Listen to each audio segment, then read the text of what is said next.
আদম আলাইহিস সালামের সাথে দেখা হয়েছে কার? মুসা আলাইহিস সালাম।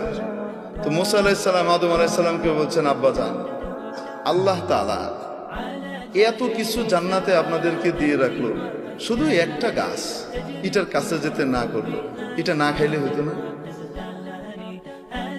কেন? আপনি খাইছেন বলে তো আমরা দুনিয়াতে আইতেছি। আপনি দুনিয়াতে আসছেন, আমরা দুনিয়াতে আসছি। আইসা যে ফেরাউনের কবলে পড়ছে, জ্বালায় মারতেছে। যুগে যুগে ফেরাউন, পুরুষ ফেরাউন, মহিলা ফেরাউন জ্বালায় শেষ করে দেয়। এক এক সময় এক এক ফেরাউন আসে। এই যে আমরা এখন কি করতেছি, জ্বলতেছি। আপনি কেন খাইলেন এটা? এটা না খাইলে হইতো না। আপনার কারণে আমরা এই পেরেশানিতে পড়ছি। বুঝেন কি বলে? সমস্ত পেরেশানিতে পড়লাম কার কারণে? আপনার কারণে। কে বলতেছে? মুসা আলাইহিস সালাম। আপনি এটা কেন খাইলেন? হযরত আদম আলাইহিস সালাম বলতেছেন, আমি খাইছি, তোমারে কে বলছে?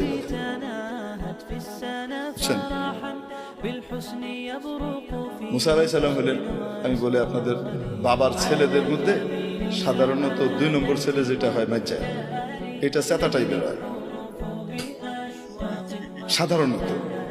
আল্লাহ তাআলা এটারে বানান শত্রু বাহিনী এসে যেন তার বাবার জমি টমি দখল করে নিতে না পারে। আর বড়টাকে বানান আল্লাহ তাআলা অনেক বুদ্ধিমান হয়, কিন্তু বেকুবের মতো থাকে, একটু সাদা সিধা থাকে, ওটা ঠান্ডা থাকে। আল্লাহ বানানি ঠান্ডা, কারণ সবাইকে লয়ে চলতে হবে তো, ভাই বোনগুলোর ভিতরে যেন মিল মহব্বত রাখা যায়। সাধারণত এই বুদ্ধিটা আল্লাহ তাআলা বড়টাকে দিয়ে রাখেন। আবার কখনো এটার বিপরীতও ঘটে। ঘটে কি ঘটে না? তো আদম আলাইহিস সালামের যে পোলাপাইন আছে, এরা সবাইকে সমান। হ্যাঁ, সমস্ত নবীরাই আদম আলাইহিস সালামের আওলাদ, কিন্তু আদম আলাইহিস সালামের আওলাদের ভিতরে মুসা আলাইহিস সালাম হলেন মাইজা পোলার মতো, কাউরে ছেড়ে দেন। খোদ রাসূল সাল্লাল্লাহু আলাইহি সাল্লাম যখন মেরাজে যান, সহিহ মুসলিমের হাদিস, যখন রাসূল সাল্লাল্লাহু আলাইহি সাল্লাম কোথায় যান? মেরাজে যান। জিবরাইল আলাইহিস সালাম এক এক জায়গায় নিয়ে যাচ্ছেন। আপনারা বিরক্ত হচ্ছেন? আচ্ছা, নিয়ে যাচ্ছেন, এক এক আসমানে যান, এক এক নবীর সাথে দেখা হয় এবং মুসা আলাইহিস সালাম পরিচয় করিয়ে দেন। প্রথম আসমানে দেখা হয়েছে হযরত আদম আলাইহিস সালামের সাথে। রাসূলুল্লাহ সাল্লাল্লাহু আলাইহি সাল্লামকে পরিচয় করিয়ে দিচ্ছেন জিবরাইল আলাইহিস সালাম, হাদা আবুকা আদম, ইনি আপনার আব্বা আদম আলাইহিস সালাম, ফাসাল্লিম আলাইহি, ওনাকে সালাম দেন। এটা প্রোটোকল। তো হযরত আদম আলাইহিস সালামকে কি করতেছে? সালাম দিয়েছেন রাসূল সাল্লাল্লাহু আলাইহি সাল্লাম। আদম আলাইহিস সালাম উঠে দাঁড়িয়েছেন, সন্তানকে সম্ভাষণ জানিয়েছেন, মারহাবাম বিন নবিয়্যিস সালেহ ওয়াল ইবনিস সালেহ, ও আমার প্রিয় সন্তান, ও প্রিয় নবী, শুভেচ্ছা, স্বাগতম। দ্বিতীয় আসমানে গেলেন, ওখানে আরেক নবীর সাথে সাক্ষাৎ। বলছেন, আপনি সালাম দেন, আপনার ভাই অমুক। উনি সালাম দিলেন, উনি বলেন, মারহাবাম বিন নবিয়্যিস সালেহ ওয়াল আখিস সালেহ, ও আমার প্রিয় ভাই, ও আমার সম্মানিত নবী, আপনাকে শুভেচ্ছা, স্বাগতম। এইভাবে যেতে যেতে হযরত মুসা আলাইহিস সালামের সাথে দেখা 6 নম্বর আসমানে। কয় নম্বর আসমানে? 6 নম্বর আসমানে। তো বলছেন সালাম দেন। তো সালাম দিছে, ইনি কে? আপনার ভাই মুসা। সালাম দিয়েছেন। রাসূল সাল্লাল্লাহু আলাইহি ওয়াসাল্লাম বর্ণনাও করেছেন যে আমার ভাই মুসা তোমাদের মতো, তোমাদের মধ্যে অমুকের মতো দেখতে, কাসদি শানুআহ, এদের লোকগুলা যেমন হয় মুসা আলাইহিস সালাম দেখতে এরকম। তোমার সাথে দেখা হলো। দেখা হওয়ার পরে সালাম দিলাম, সালামের জবাব হলো। তারপরে হযরত মুসা আলাইহিস সালাম ওই একই কথা বললেন।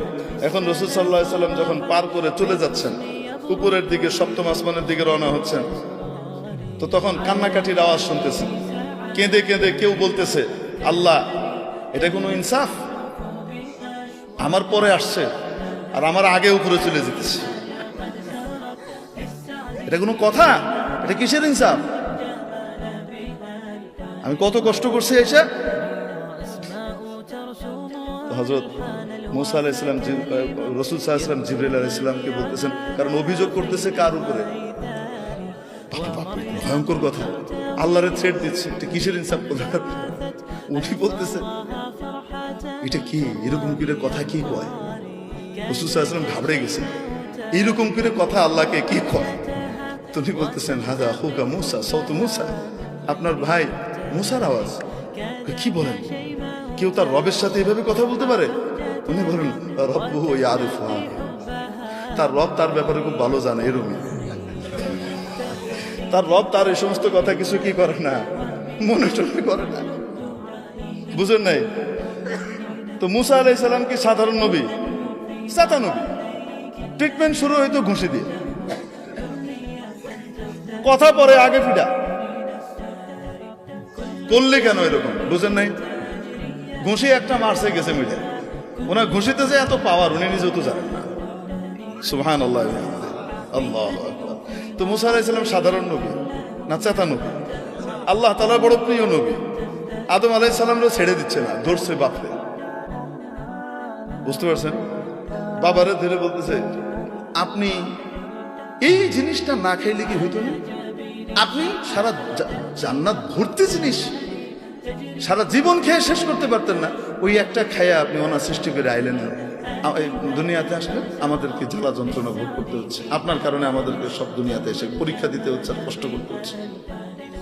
আদম আলাইহিস সালাম তো তার রব যেহেতু ওনার বান্দা এই ভাষা সম্পর্কে বুঝে, তো বাপও তো বুঝে, তো বাপও রাগ করতেছে না, চপ কথা কাটবি আমার লগে এভাবে কথা কস, এটা কইতেছে।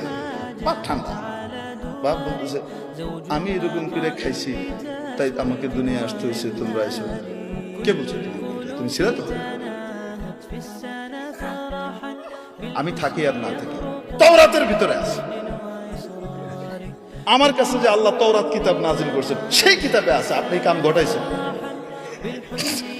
তারপরে আমরা আসছি, তাহলে আদম আলাইহিস সালাম রাগ না। আদম আলাইহিস সালাম জিজ্ঞেস করেন, আচ্ছা তাওরাতের ভিতরে আছে, তুমি তোমার তাওরাত সম্পর্কে জানো? তাওরাত কবে লেখা হয়েছে? হ্যাঁ জানবো না কেন, কবে লেখা হয়েছে? আপনার জন্মের 50,000 বছর আগে লেখা হয়েছে। আরেক রাতে 40,000 বছর লেখা আছে, 50,000 বছর আগে লেখা হয়েছে। ও, আমার জন্মের 50,000 বছর আগে তোমার তাওরাত লেখা হয়েছে? হ্যাঁ, তাওরাতের ইতিহাস আমার উপরে তাওরাত নাযিল হয়েছে, আমি জানবো না? আচ্ছা, তো বেটা একটু বলো দেখি, আমার জন্মের 50,000 বছর আগে তোমার কিতাবে যেটা লিখে দেওয়া হয়েছে সেটা আমি করছি, আমার দোষটা কি?